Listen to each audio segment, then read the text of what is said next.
Hello दोस्तों, हिंदी युग bye Virendra Singh में आपका एक बार फिर से स्वागत है। तुलसीदास की हमारी दो पार्ट बन चुके हैं, ये तीसरा भाग है और इसमें हम तुलसीदास से संबंधित जो महत्वपूर्ण कथन है और जो महत्वपूर्ण तथ्य हैं उनको जानेंगे, जो आपकी परीक्षा की दृष्टि से बहुत ज़्यादा महत्वपूर्ण है। आइए देखते हैं, तुलसीदास का समस्त काव्य समन्वय की विराट चेतना है। किसने कहा? हजारी प्रसाद द्विवेदी ने कहा। तुलसीदास की रामचरितमानस लोगों का हृदय हार है। प्रेम श्रृंगार का ऐसा वर्णन जो लोगों के सामने बिना संकोच व लज्जा के पढ़ा जा सके, तुलसी का ही है। ये किसने कहा? आचार्य रामचंद्र शुक्ल ने। तुलसी उत्तरी भारत की जनता के हृदय मंदिर के पूर्ण प्रतिष्ठा के साथ विराज रहे हैं। ये भी किसने कहा? शुक्ल ने कहा। अकबर से भी बड़ा और वे अपने युग का सबसे महान पुरुष तुलसी हैं। किसने कहा? विसेंट सेमिंट ने कहा। उसके बाद सुरतीय नृत्य नगरतीय नृत्य अच चाहत सब कोई तुलसी। ठीक है, ये तुलसी ने लिख के भेजा था रहीमदास को। ठीक है, ये जो पंक्ति है, सुरतीय नगरतीय नृत्य अस चाहत सब कोई। ठीक है, एक ब्राह्मण अपनी बेटी की शादी के लिए तुलसीदास के पास सहायता मांगने आया, तो इनके मित्र थे रहीमदास। ठीक है, जो बैरम खान का पुत्र था और इनके मित्र थे, तो उनको ये लिख के भेजा था। तो रहीमदास ने उस पंडित को धन दिया और साथ में ये पंक्ति पूरी की। गोद लिए तुलसी फिरे तुलसी सो सुत होए। ये किसकी पंक्ति है? रहीमदास की। आपके पेपर में कई बार आ चुकी है। आगे है, नाभादास ने क्या कहा? कली कुटिल जी विस्तार हित वाल्मीकि तुलसी भयो। जो वाल्मीकि जो नाभादास ने कलयुग का वाल्मीकि का है ना, तो ये वाली पंक्ति है। ठीक है, उसके बाद तुलसी धर्म ध्वज है। किसने कहा? चतुर्सेन शास्त्री ने।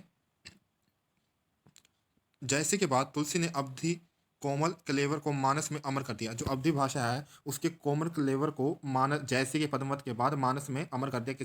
किसने कहा? डॉक्टर राम कुमार वर्मा। इनका एक साहित्य इतिहास है, हिंदी साहित्य का इतिहास, आलोचनात्मक इतिहास 1938 में। ठीक है, हिंदी साहित्य का आलोचनात्मक इतिहास 1938 में राम कुमार वर्मा का। उस युग में तुलसी के समान सूक्ष्म दर्शनी वैसार गर्भित दृष्टि किसी और में नहीं है। किसने कहा? शुक्ल ने कहा।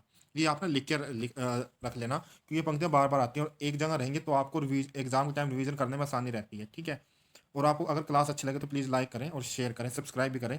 राम भक्ति काव्य में जो कुछ है निस्तेज, ये भी किसने कहा? शुक्ल ने कहा है। भक्ति का भक्ति रस का जैसा पूर्ण परिपाक तुलसी में मिलता है, वैसा अन्यत्र कहीं नहीं मिलता। ये भी शुक्ल कह रहे हैं। भक्ति की सर्वोच्च साधना तुलसी की धर्म की मर्यादा है। भक्ति की सर्वोच्च साधना तुलसी की धर्म मर्यादा है, क्योंकि इन्होंने राम का जो चरित्र है वो मर्यादा पुरुषोत्तम के रूप में किया है। ये किसने कहा है? राम कुमार वर्मा ने कहा कि धर्म की मर्यादा है तुलसी की जो साधना है।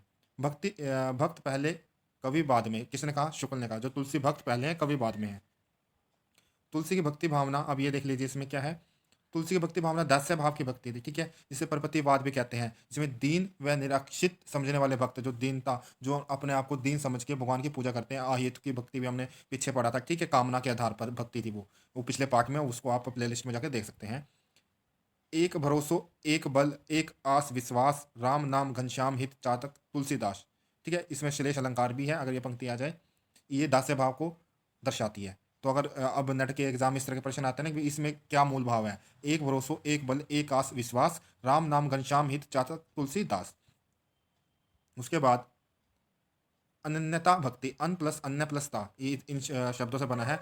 कहा जाऊं कासो कहूं और ठोर ना मेरो, जन्म गवाया तेरे ही द्वार में किंकर तेरो। तो ये अनन्यता भक्ति है कि वो सिर्फ राम को ही देखना चाहते हैं। अगर उन्होंने राम के अलावा जैसे पार्वती मंगल है या शिव का चित्रण किया या किसी अन्य देवता का भी चित्रण किया है, जैसे गणेश का किया है, सूर्य की स्तुति की है, तो वो सिर्फ इसलिए की है कि वो समरसता दिखाने के लिए, समन्वयता दिखाने के लिए समाज में।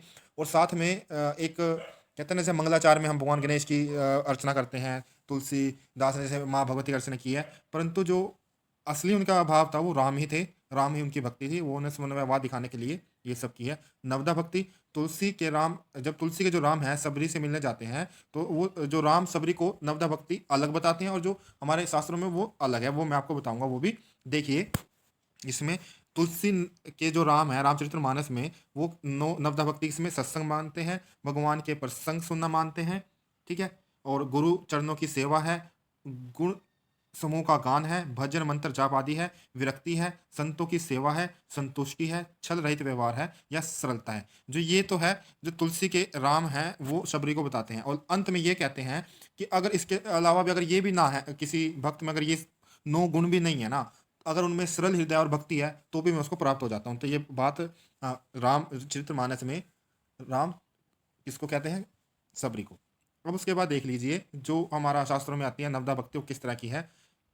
श्रवण कीर्तनम विष्णु, ठीक है, ये पद आता है इसमें। श्रवण पाद सेवम अर्चन वंदनम दास्यम संख्या आत्म निवेदनम, ये श्लोक इसमें कहते हैं विष्णु की कथा का श्रवण करना है, ठीक है, कीर्तन करना है। उसके बाद कीर्तन आता है, पहले सुनो फिर क्या करो उसको बोलो, तो इस तरह याद कर लो। कीर्तन आता है, फिर बोलते हैं तो बोल के हमने याद कर लिया, स्मरण करना है, फिर चरणों की सेवा है चौथे नंबर पे, पांचवें नंबर पे पूजन है, छठे पे वंदन, सातवें पे दास्य भाव की भक्ति जो तुलसी की थी, फिर सांख्या जो सूरदास की भक्ति सांख्या भाव की भक्ति, और अंतिम आत्मनिवेदन है, ठीक है। ये नवदा भक्ति अन्य है। और जो रामचरितमानस में वो मैंने आपको ऊपर बता दी।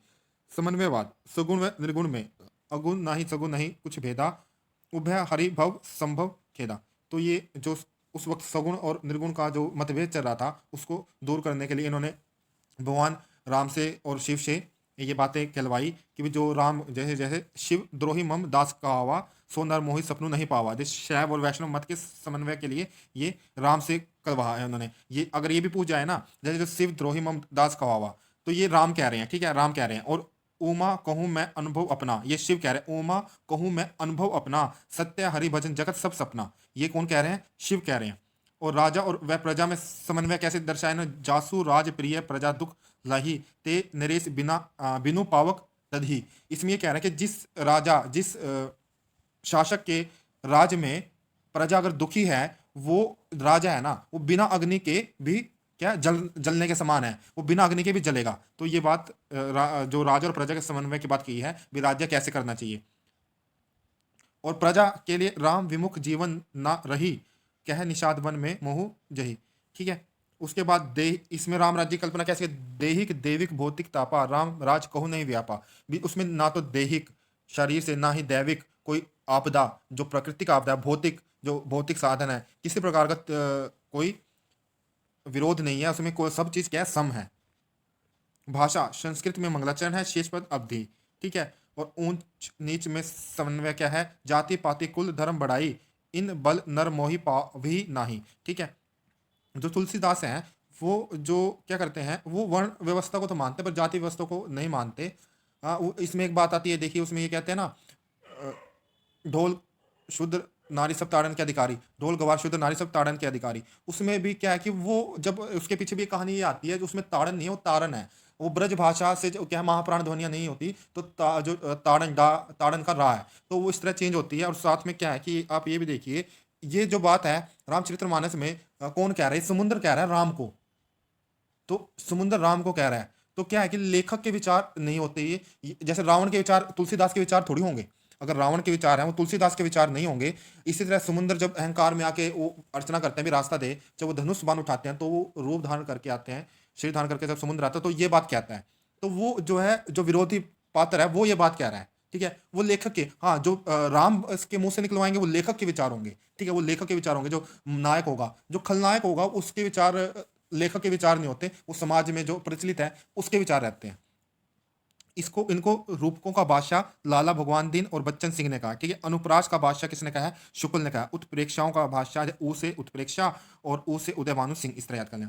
ज्ञान, इनमें क्या ज्ञान और भक्ति का समन्वय मिलता है, काव्य रूपों में समन्वय मिलता है, संन्यास और गृहस्थ में समन्वय मिलता है, युग बोध का चित्रण है इसमें, जैसे न किस खेती न किसान को वरन धर्म गयो, ये सब जो इनकी उक्तियां हैं ये कवितावली में है। इनकी वाणी की पहुंच मनुष्य के सारे भावों व्यवहारों तक है, ये किसने कहा, शुक्ल ने कहा। आदर्श की स्थापना है, काव्य दृष्टि लोक मंगल की भावना है इनमें, ठीक है। तुलसी गंग द्यो भय सुकव्यन के सरदार, इनकी जो काव्य जो ये बात है भिखारीदास कहते हैं, इनके काव्य में मिली भाषा विविध प्रकार। तो ये जो है जो गंग कवि हैं, ये एक प्रचलित आता है, जो गंग कवि हैं इनको किसी राजा ने जो था वहाँ के शासक ने क्या किया था, हाथी से कुचलवा दिया था। और ये गंग कवि हैं, ये माना जाता है कि ये जो गंग कवि हैं ये तुलसीदास के साले हैं, रत्नावली के भाई हैं ये, ठीक है। तो आप ये रखना। इसके बाद देखिए ये आपका यहाँ खत्म होता है। अगले पार्ट में मैं ना इसकी जो जितनी भी रचना है ना एक टेबल के अनुसार लेके आऊंगा, जिससे आपको याद करने में आसानी हो। अगर आपको ये वीडियो अच्छे लगे ना, प्लीज़ इसको सब्सक्राइब करें, लाइक करें। धन्यवाद।